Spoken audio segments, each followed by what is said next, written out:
África, um dialeto iorubá. Vem lá da África, mãe preta negra. Olá, sejam todos bem-vindos a mais um podcast. Um bom dia, uma boa tarde ou uma boa noite para vocês aí. Bom, pessoal, hoje aqui no nosso podcast nós iremos trazer sobre a cultura africana e indígena, especificadamente aqui na região maranhense. Mas antes de iniciarmos o nosso podcast, vamos aqui falar quem serão nossos participantes especial. Hoje nós vamos contar com a participação de alunos letrólogos da Faculdade do Baixo Parnaíba, a FAP. Hoje nós teremos aqui conosco Ana Luísa, Ana Vitória, Valéria Lima, Lucinete, Sânia Menezes e aqui quem vos fala, Laisa Carreto. Afinal de contas, por que é tão importante nós sabermos sobre a cultura africana e indígena no Maranhão? Antes de iniciarmos o assunto, nós temos que entender a questão do contexto histórico, os primeiros passos, o que foi que aconteceu exatamente nessa região, como veio essa cultura africana e indígena aqui. E antes de darmos início ao nosso assunto, mais uma vez, devo dizer que nosso podcast foi baseado no autor Ney Lopes, com seu livro, abre aspas, História e Cultura Africana e Afro-Brasileira, fecha aspas, além de opiniões de outros antropólogos e historiadores. Pessoal, o Maranhão, nossa região aqui, maranhense, ela fica localizada entre a Amazônia e o Nordeste do Brasil, e ela possui, assim, uma vasta diversidade de práticas culturais e religiosas que vai se relacionar ao conjunto múltiplo de povos que formaram essa região e à heterogeneidade das interações entre essas estabelecidas. Aqui eram diversos povos nativos que habitavam esse pedaço de terra quando vieram os primeiros europeus lá no século XVI. Foi aí que a estrutura social da região foi ainda mais complexada com a chegada massiva dos africanos a partir do século XVIII, que eles estimam que cerca de 3,8 milhões de escravos foram trazidos do continente africano para o trabalho forçado no Brasil. Dessa forma, passou assim a constituir aqui o Maranhão uma das áreas mais negras do Brasil e uma importante região indígena. E para a gente compreender como essa questão do escravismo, essa questão da população indígena teve na formação cultural maranhense, é essencial explorar a questão do contexto histórico que moldou a nossa cultura tão rica de tradições e expressões. No livro que nós citamos, Ney Lopes, ele conta que a contribuição dos povos africanos e da cultura afro-brasileira para a construção do Brasil já era uma preocupação lá em 1888, como evidenciado pelo historiador Silvio Romero, que, abre aspas, lamentava a falta de estudos dedicados às línguas e regiões africanas no país. Ele destacou até com ironia de que alguns estudiosos estrangeiros, como Bleg, ele dedicava décadas à pesquisa na África, enquanto o Brasil, com sua rica herança africana, nem negligenciava esse campo. Compreender a importância da civilização africana e sua história é fundamental para entender as circunstâncias em que os africanos foram trazidos ao Brasil e como sua cultura mudou o país. E essa herança africana e a cidade brasileira estão, assim, nos nossos grandes acontecimentos nacionais desde o século XIX. A história do Brasil afrodescendente é complexa e também é marcada por lutas e realizações muitas vezes negligenciadas. E mesmo após o fim da escravidão, as formulações racistas do século XIX ainda ecoam, perpetuando a ideia de inferioridade africana frente à suposta superioridade europeia. No entanto, os afro-brasileiros desempenharam um papel significativo na história do nosso país, resistindo à escravidão e criando instituições que persistem até hoje. A resistência dos cativos à escravidão se manifestou de diversas formas, desde a fuga e revolta até estratégias pacíficas, como atos de desobediência e afirmação cultural. E além disso, os afro-brasileiros participaram ativamente de eventos históricos, como os levantes de escravos, a fundação de quilombos e movimentos de contestação contra as autoridades constituídas. E é nisso aí, que a gente vai trazer a questão do tráfico negreiro, que desempenhou um papel crucial nesse processo. Estima-se que o Brasil recebeu entre os séculos XVI e XIX milhões de escravos africanos, em cifras não exatamente determinadas, mas, segundo alguns autores, pode chegar a cerca de 10 milhões de escravos africanos. Esses escravos, os escravizados, eram provenientes de diversos mercados, quais muitas vezes recebiam o nome de, abre aspas, nação, como Benguelas e Minas, os quais comumente não correspondiam às suas etnias ou nacionalidade, e sim aos seus pontos de embarque. E para entender melhor como se deu essa africanidade, esse surgimento da africanidade aqui na região brasileira, aqui no Maranhão, nós vamos trazer agora a participação da nossa convidada, Ana Luísa. Boa noite, eu me chamo Ana Luísa e nós podemos falar sobre a africanidade brasileira, sobre o seu nascimento, para entender aonde que ela está inclusa dentro do Maranhão, nosso estado. O tráfico de escravos africanos para o Brasil foi uma prática que se estendeu do século XV até meados do século XIX, quando se tornou ilegal. Essa atividade envolveu a chegada gradual de homens e mulheres originários da costa ocidental da África, do Senegal até Angola, e também da contracosta, especialmente durante o século XVII, quando os angolanos estiveram sob domínio holandês. Foi a partir dessa complexa teia de eventos que abarcou questões internas europeias e africanas, bem como a dominação dos primeiros sobre os segundos, ou seja, aqueles que detinham o poder e aqueles que obedeciam. Foi aí que emergiu a africanidade brasileira. Vale ressaltar também que não apenas os africanos trazidos à força para o território sofreram com a colonização, mas aqui os povos já habituados, que já viviam, também ficaram com marcas profundas em suas histórias, infelizmente. Já no período colonial, tratando desse período, o território maranhense era habitado por diversos grupos indígenas, como os Tupinambá, os Tremembé, os Guajajara, entre outros. Esses povos possuíam suas próprias línguas, crenças, modos de organização social, obviamente, suas técnicas agrícolas, deixando uma marca indelével na paisagem e também na cultura da sua região. Com a chegada dos colonizadores portugueses e a posterior introdução do sistema escravista, milhares de africanos foram trazidos à força para o Maranhão para trabalhar nas plantações de cana-de-açúcar e nas minas de ouro.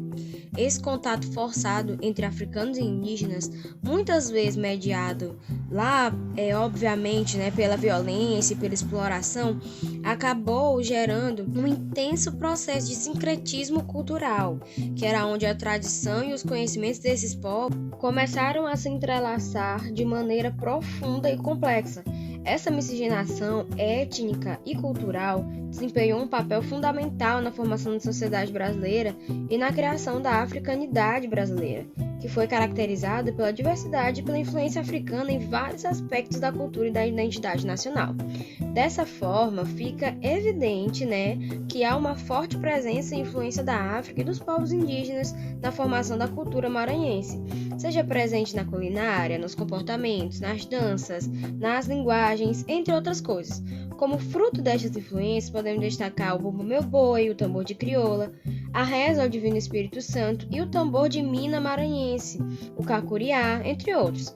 O bumbo meu boi do Maranhão é uma das manifestações que mais se destaca, havendo centenas de grupos de bumbo meu boi separados por grupos, subgrupos e também por sotaque.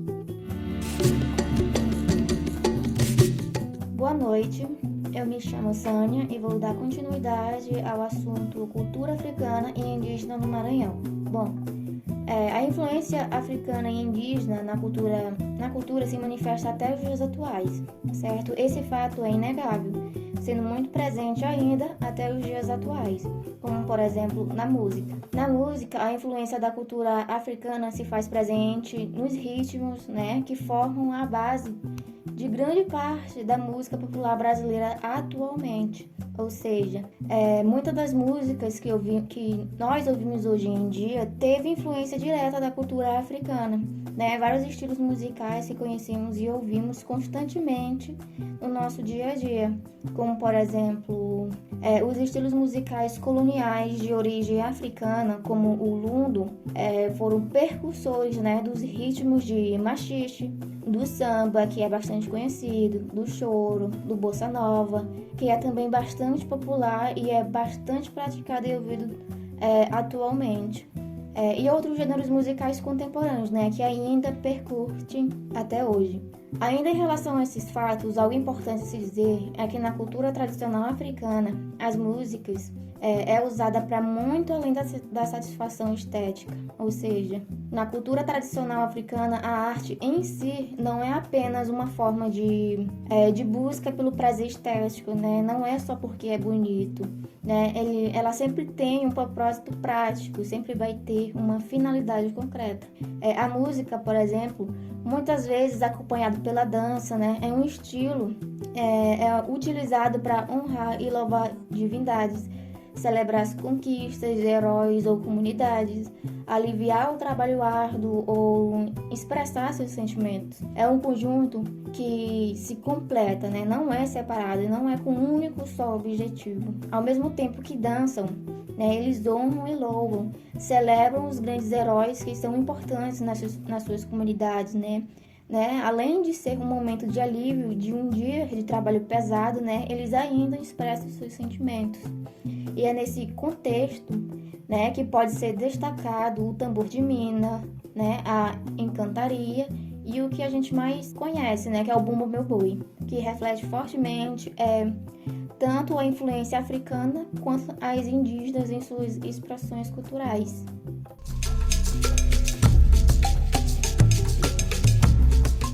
Olá, eu sou Lucinete Lima, do 7º período do curso de Letras.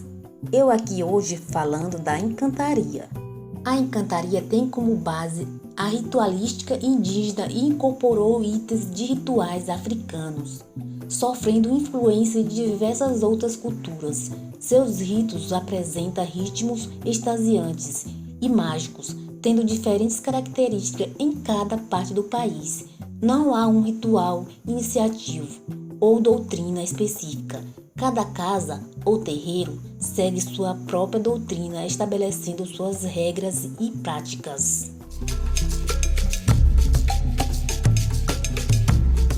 Olá, boa noite. Eu me chamo Valéria e irei contribuir com a fala das minhas amigas letrólogas sobre cultura africana e indígena no Maranhão. Eu vou falar um pouco sobre o tambor de mina, que é um tambor originário aqui do Maranhão, que surgiu lá em São Luís. É um dos terreiros mais antigos também, que se expandiu para outras regiões do Brasil, como Pará, o Amazonas, Rio de Janeiro e São Paulo. E neles são cultuados voduns, orixás, gentis e caboclos, que são organizados em nações e famílias com diferenças de idades distintas. Mas a chefia de entidade cabocla ela é bem antiga nos terreiros de São Luís, como eu já falei, e parece ter começado com o terreiro da Turquia, que segundo seu atual dirigente é de 1989. A religião afro-brasileira do Maranhão ela é bem expressiva e tem uma forte ligação com o catolicismo. E se expressa por meio de práticas como festas e rituais populares. Além dos cultos para voduns, orixás e caboclos, os terreiros de mina também realizam rituais com entidades como índios, botos e surrupiras. Os caboclos eles são frequentemente presentes nos rituais, mas nem sempre têm origem indígena e se manifestam de maneira civilizada. Essas entidades elas também são encontradas em outras tradições religiosas afro-brasileiras, como a Umbanda e o Candomblé de Caboclo. No Maranhão, o culto aos caboclos é amplamente difundido, embora ele não esteja presente no tambor de mina. E além, pessoal, da encantaria explicada pela Lucinete e o tambor de mina explicado pela nossa participante Valéria, nós também temos o Bumba Meu Boi. Boa noite a todos, eu sou a Ana Vitória e eu irei comentar agora sobre o Bumba Meu Boi, o famoso Bumba Meu Boi. O Bumba Meu Boi ele é uma expressão cultural popular do Brasil e ele é celebrado em homenagem ao São João, padroeiro do evento. No Maranhão, essa manifestação é profundamente enraizada na identidade cultural do nosso estado. Ele é reconhecido como Patrimônio Cultural Imaterial Brasileiro em 2011 e como Patrimônio Cultural Imaterial da Humanidade em 2019. O Bumba Meu Boi, ele conta com cerca de 400 grupos no estado, cada um com seu estilo próprio, e mobiliza milhares de pessoas anualmente. O Bumba Meu Boi, ele está associado às festas juninas, vinculado os santos São João, São Pedro e São Marçal, aos quais os participantes fazem promessas durante junho. E além disso, também é importante ressaltar que há uma conexão entre os bois e as entidades espirituais, conhecidas como encantados ou caboclos, presentes nas regiões afro-indígenas do Maranhão. A gente pode ver em registros históricos que remontam do século XIX na capital maranhense, revelando o controle das autoridades sobre essa manifestação, principalmente devido à sua realização pela população negra e cabocla. Os jornais da época, eles demonstravam a discriminação em relação aos cordões, permitindo a sua proibição completa. Bom, a influência indígena é bastante evidente nos cordões de Bumba Meu Boi nos dias de hoje, né? Ainda tão vivas na nossa cultura brasileira. Bom, é uma lembrança que os próprios participantes dos cordões, né, constantemente revivem, seja através das vestimentas que lembram os povos indígenas, ou, né, seja nas músicas que, em seus versos, homenageiam o índio guerreiro valente e protetor. Dessa forma, através do Bumba Meu Boi e outras diversas manifestações culturais, que podemos perceber como as relações afro-indígenas se desenvolveram historicamente no Maranhão, certo? Na nossa terra, e como essas influências estão presentes na estética dos cordões até os dias de hoje. Atualmente estamos começando a reconhecer de maneira mais completa e significativa a contribuição do elemento negro para a cultura brasileira. É importante adotar a perspectiva que vá além da noção de influência, que muitas vezes distancia em vez de unir partes envolvidas. O Brasil não foi apenas afetado pela presença africana ao longo de 4 séculos. Ele é, na verdade, o herdeiro natural e privilegiado de um rico e diversificado acervo cultural africano. Pessoal, a gente pode ver, né, através de todo esse contexto e tudo do que foi dito até agora, que a força da cultura dos negros pode ser vista em todos os momentos cotidianos da nossa vida, na forma de falar, andar, comer. Todas elas estão inscritas às suas marcas civilizatórias. E a identidade brasileira está ligada às tradições desse povo, encontradas nas memórias, manifestações artísticas e religiosas, e muitas vezes recriadas ou reinterpretadas em função dos contextos socioculturais em que surgiram. E nesse quesito a gente tem aqui o Bumba Meu Boi está entre as manifestações culturais populares mais difundidas do país, e muitos ou poucos, né, percebem ou admitem a influência dos negros nessa festividade. A presença de elementos e rituais das culturas de matriz africana mostra suas influências nas vestimentas, nos instrumentos, nos ritmos. No entanto, embora os valores ancestrais africanos estejam presentes e muito atuantes no processo de desenvolvimento da cidadania do povo maranhense, há, por conta da influência branca de ego sobre os afrodescendentes, a negação da importância desses valores, onde o ideal branco determina aos afrodescendentes ou determinou aos afrodescendentes uma imagem negativa. Então, pessoal, por isso é importante ressaltar que essa presença cultural também carrega consigo as marcas do século de opressão e marginalização. Tanto os povos indígenas quanto os afrodescendentes enfrentaram e ainda enfrentam desafios significativos nos dias atuais, incluindo a perda de territórios ancestrais, a discriminação e a negação de direitos básicos. Portanto, gente, é de extrema importância conhecer as contribuições dos povos indígenas e africanos para a cultura brasileira, reconhecendo-os como agentes fundamentais da nossa construção e formação da identidade maranhense, e, acima de tudo, sentir orgulho disto. Assim fica inegável a importância dessas duas culturas, africana e indígena, para a formação não só maranhense, mas do Brasil como um todo. Então, galera, dessa forma, assim a gente chega ao final do nosso podcast. Esperamos que você tenha entendido, esperamos que vocês tenham se maravilhado com a nossa cultura que é tão rica e tão linda aqui no Maranhão. Espero também que vocês possam não só saber sobre a nossa riqueza cultural, mas também lutar por essa riqueza quando for preciso. Espero vocês até uma próxima. Até mais. Tchau, tchau. Bate forte, guerreiro, me leva para o Gongá. A cabeça tá no terreiro.